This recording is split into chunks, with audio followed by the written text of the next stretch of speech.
Paano po mag-connect ng ML sa PC? Please, Boss Master! Live streaming pa rin sa TikTok ang pinag-uusapan natin dito. Dalawang bagay lang ang kailangan mo para makonect ang ML sa PC. First, kailangan mo ng TikTok Live Studio. La la la la la. Add source. Cast Android. Add.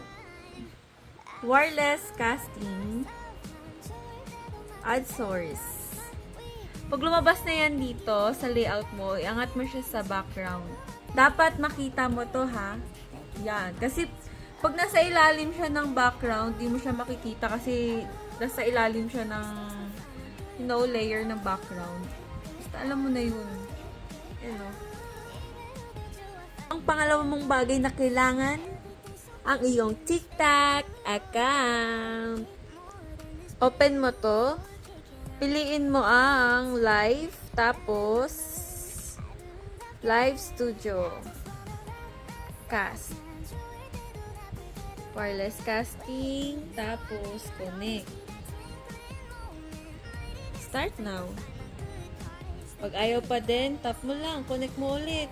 Tapos start now. Tapos ayan na, labas na, okay na. Angat mo siya. Tapos, yun mo na, ayan. Nababasa na ng, ayan, dito na siya. Alright.